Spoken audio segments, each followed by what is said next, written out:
And welcome, welcome, welcome. This is Peter Winnick. I'm the founder and CEO at Thought Leadership Leverage, and you're joining us on the podcast today, which is Leveraging Thought Leadership. And today I'm honored that my guest is Lisa Bodell. And let me give you her bio because it's impressive. She's an award-winning author and the CEO of Future Think. She was recently selected as one of the top 50 keynote speakers in the world when the world had a lot more keynote speakers. As a futurist and expert on the topic of innovation and simplicity, she serves as a global council member of the World Economic Forum and has helped thousands of senior leaders ignite innovation at Bloomberg, Pfizer, Lockheed Martin, and more. She's an advisor on the boards of the Association of Professional Futurists and Novartis Diversity and Inclusion Board in Basel, Switzerland. And she's also taught at American and Fordham universities.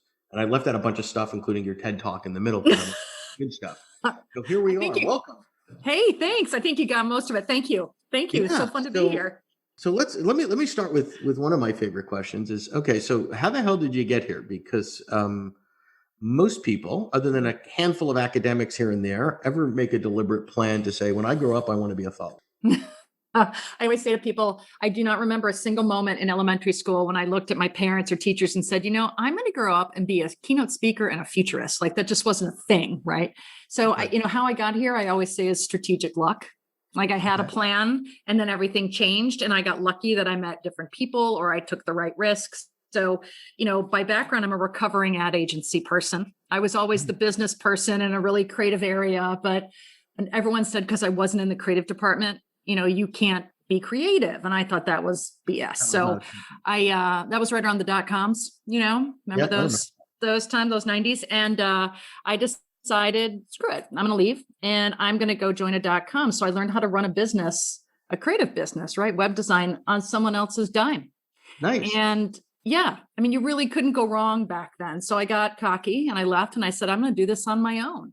Then I realized how hard it was to start my own business, but here I am 20 years later, still knocking it out. And it's changed along the way. I met a futurist who turned me into a study of futuring. I met somebody who wanted me to write a book. I thought that was crazy. Then I did it. It changed my life. And I guess the net of it is you never know where you're going to go, but as long as you take a chance and are somewhat strategic about it, it just might work out. So stay there with me for a minute because I love the strategic luck because a lot of accomplished people don't like to acknowledge that some of this was beyond their control. They were in the right place at the right time or took that one meeting or that one thing happened that led to another. Yeah. And then the other side of it is a lot of folks don't put the thinking and the effort into strategy as it relates to these types of businesses. And I think there's a lot of reasons. Some is because it's not capital intense. It's not like you're going out to raise $100 zillion to go be a thought leader. We don't tend to measure our own time effectively in terms of the opportunity cost. And totally. Sometimes it just happens. So I love the combination of the strategy and luck. And I do think you need both.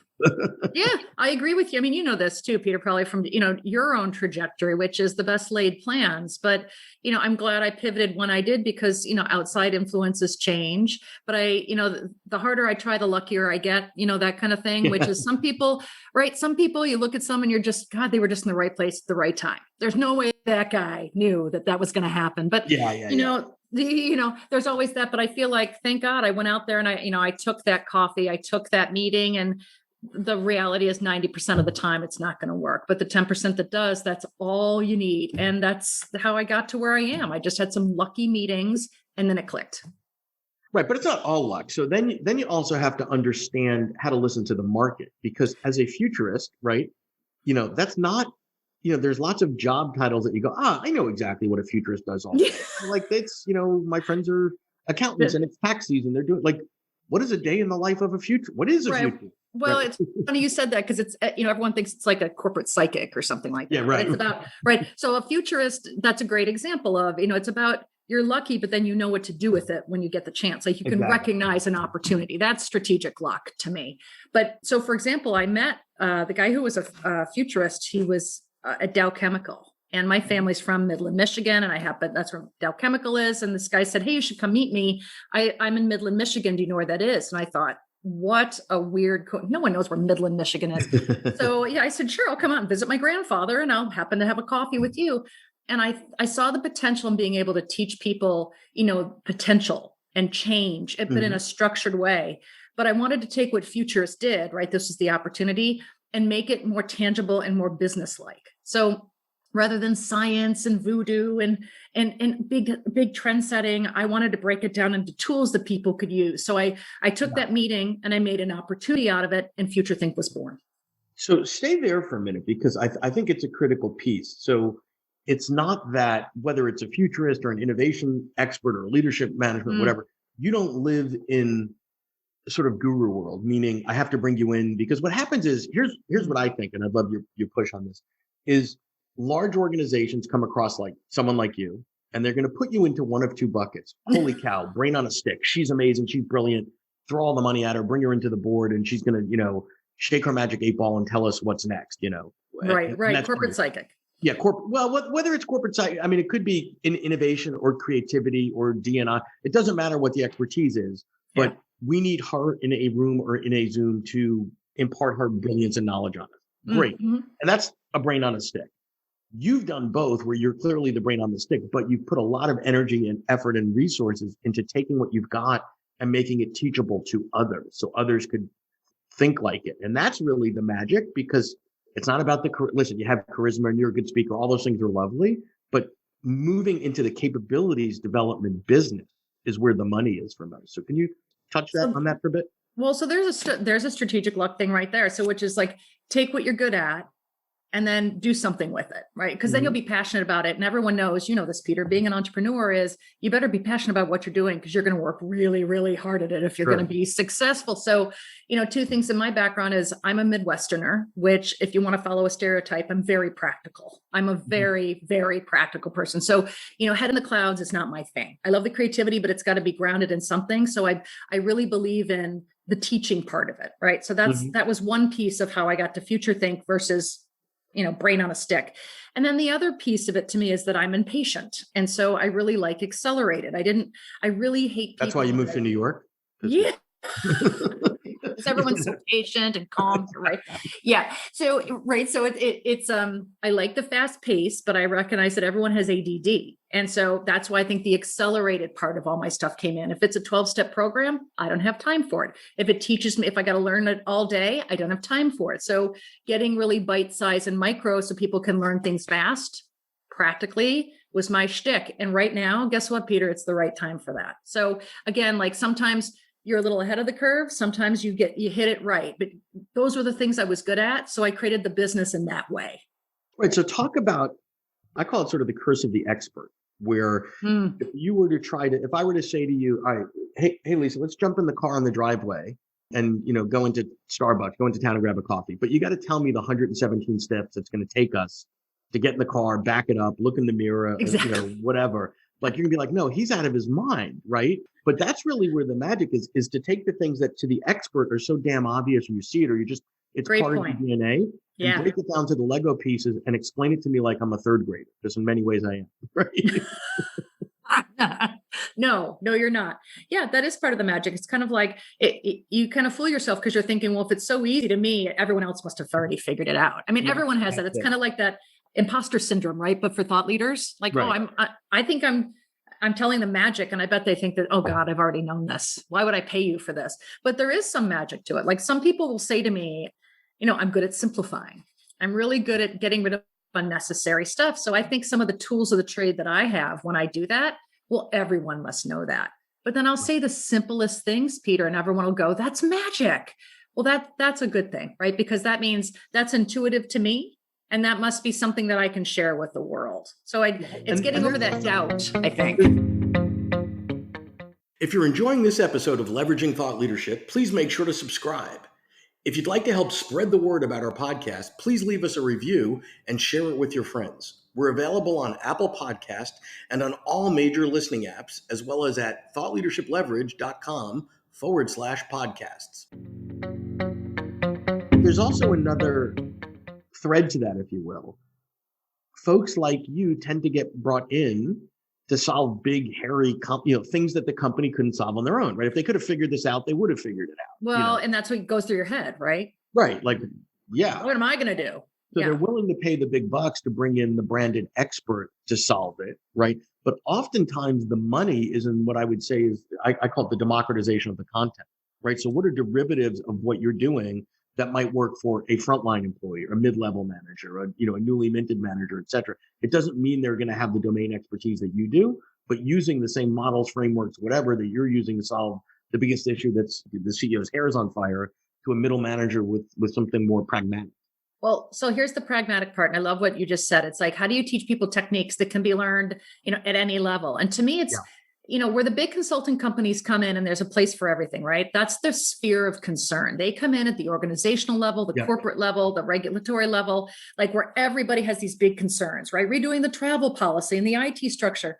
I want to help. I'm about behavior change in practical ways. So I'm about the sphere of control. And so everything I teach, I think the reason change can't happen faster or we can't find potential or whatever is because we're too worried about the things that we can't control, the sphere of concern. I want to teach them the sphere of control, which is the unsexy, tactical, behavioral things that we can affect every day. So, all right, Peter. So people will say, I want to be more innovative. Well, they can't because they're too bogged down with crap every day. And I'll say, okay, so what's in your sphere of control, the work you do every day? Like, don't talk to me about what's corporate's doing and all that. Look at your calendar. What could you get rid of? And they start to see that they have more control than they think. But it's, it's kind of starting within your own purview and then looking at the bigger picture. I think there's something about the small picture. Change for a minute, because I will often tell a client or someone that I'm talking to that's about to become a client, say, listen, your business is really simple. You're in the business of changing behaviors that drive business outcomes that are measurable. And as long as what you charge for that is less than the value the client gets, you're going to make a lot of money, right? Would I pay you $1 to save you 10? Of course. And I think people don't realize, what do you mean behavior change? I've got, a PhD in this and I've written 7 books on that and whatever. And it's like, no. If you can't change the behaviors at an individual level, that in the aggregate means a lot of teams, that in the aggregate of that means the organization, and connect it to a business lever, right? Because there are certain things like, okay, I might be able to change that behavior, but does it drive the business lever that matters? No, then it's just not a priority to that organization at that point in time. I think a lot of people, well, first of all, the big thing with behavior change and any problem, I think, is because people look at them too big. I got to break them down into parts. So having somebody that can just break them down into parts, you can tackle individual pieces. That the first thing is just having someone be able to do that. But for me, behavior change, Peter, to your point is, changing a behavior that's holding you back to get a more desirable outcome, right? So it's kind of like, the definition of insanity is doing the same thing over and over again and expecting a different outcome. They also say the way for you to get better behavior change is to understand what you do that holds you back, but also what you wish you did to move you forward. So, one of the things people will say to me is, I wish I could, I go to too many meetings, and I'll say, well, why don't you say no to more meetings? Well, I can't do that. And I'll say, well, then let's break it down to something more simple. What if you could say yes with intention? Right. So every day is when you say yes, you're saying it with intent because you know it's going to get you something rather than just a response, like a trigger. And what if you said no with purpose? Like, you know why, because. So I said, let's figure out what the intent is for your yes and your purpose is for no. When you put it into that kind of framework, it gives people more of like a guideline versus handcuffs of how to approach something. 12-step programs, the reason I have a problem with them is because I feel like that one size fits all doesn't work. But guardrails does. The difference between a 12-step program, which is one way to change a behavior, and the power of a model and a framework and a methodology, which is what you've got, right? So you gave people a way to say, oh, wait a minute, think about, if your default is to say yes to every meeting and then you resent being in all these meetings and you're doing the work at 8 o'clock at night and you're frustrated and that's not when you're going to be most creative and thoughtful. Okay. Yeah. We need a mechanism to say, well, I'm going to say yes with intent, meaning I want to be in this meeting. I will add value to this meeting. This is a meeting that is important to me. And then there are other ones that, I haven't opened my mouth in 3 years on the Tuesday afternoon thing. Let me try blowing that off, right? Like, because I'm always amazed at and maybe it's the entrepreneur in me, is like, how many people feel as if they have no control, and it's just habit. I did a project several years ago at ESPN, and they had their weekly meeting, and it was the president, and there were like 58 people in the room, and I'm like, that's insane. And I'm like, how did this happen? These are a bunch of smart people. I said, well, we're on, it started with, 3 butt cheeks on the desk, and then there were more. And then it was like, now it's like, if you're not invited, it's like, okay, we need to recalibrate this whole thing here, because 90 minutes of that meeting was reading a spreadsheet. And I said, well, isn't everyone in that room literate? Could they not have read this before? They know on Tuesday's a hockey game and Thursday's a bat. Like, we don't need to waste their time there. Yeah. Well, they missed the purpose of meetings. They got into a habit, like you said, because so one of the things we always say is that, emails are for information, meetings are for decisions. So, right, understand. So clearly these people were just there for information, not for decisions. So it's a total waste of time. Giving people ways to just think about their behaviors and to change them is really powerful. So for example, when you tell people, tell me what you say yes to, and I'll tell you who you are. Suddenly they go, oh, wow. And they start to realize, so why do I say yes to so many things? And it gets down to most behavior, right? Anything. You can tell me the business is all about frameworks and economics, but really the best thing people could do with their MBAs is go get a degree in psychology and human behavior. And they would be so much more successful because they would realize that so much is driven by risk, fear, power, control, and trust. And the biggest of those are fear and trust. So but if we use the logic words, right? But we don't say, I'm in this meeting for fear of missing out. That's exactly right? what it is. Yeah, I got to show I'm up. here to represent my department, and I'm obligated. Why are you obligated? Because I don't want to hurt someone's feelings. Because I don't want. Yeah, it comes down to behavior and feelings. So if we can start to get okay with that, and that's that softer side of business, we've got to find a way, Peter, to repackage soft things and give them a level of importance. So, for example, I think we have to stop calling the really important skills that people need to learn soft skills. They're power skills. Totally. And it's actually a patronizing frame, right? I mean, a soft skill is kind of like, God forbid you should be empathetic.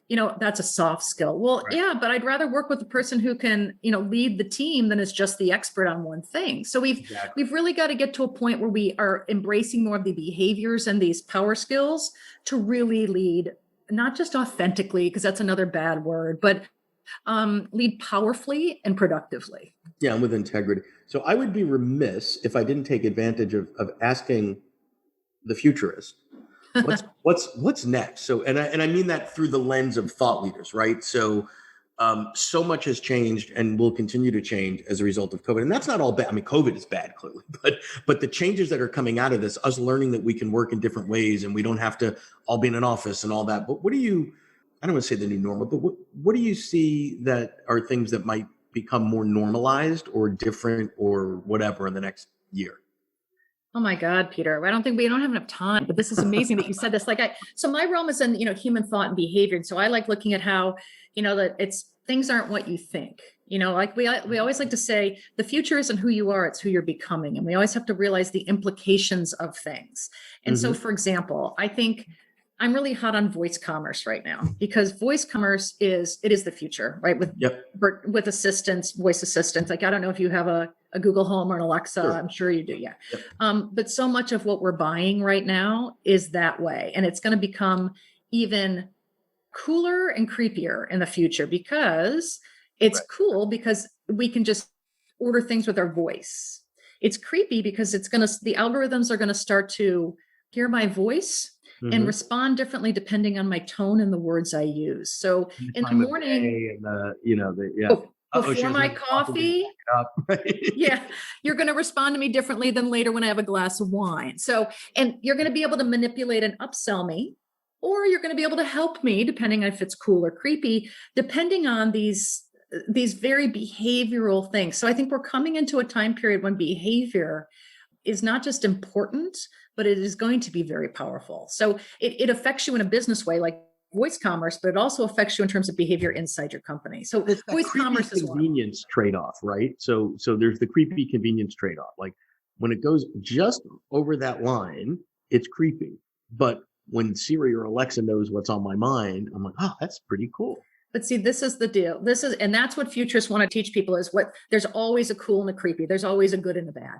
Yeah. And so so how we understand it, and how we use it, right? Really, it helps us understand our motivations and outcomes. And we have to understand both of those things, right? So imagine in a future where there's just going to be so much more converging, right? Yeah. Where we can literally get healed while we drive.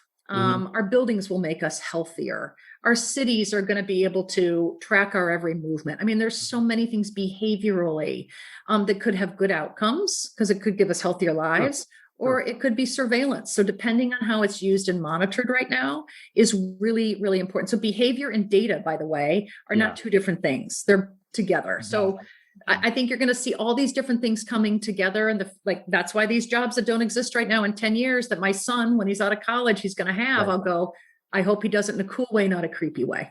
Very cool. Well, this has been fantastic. I appreciate your time and So fun. appreciate your insight. Always fun. So fun, Peter. You're a great interviewer. Thanks for having me. Oh, my pleasure. Thank you. To learn more about Thought Leadership Leverage, please visit our website at thoughtleadershipleverage.com. To reach me directly, feel free to email me at peter@thoughtleadershipleverage.com. And please subscribe to Leveraging Thought Leadership on iTunes or your favorite podcast app to get your weekly episode automatically.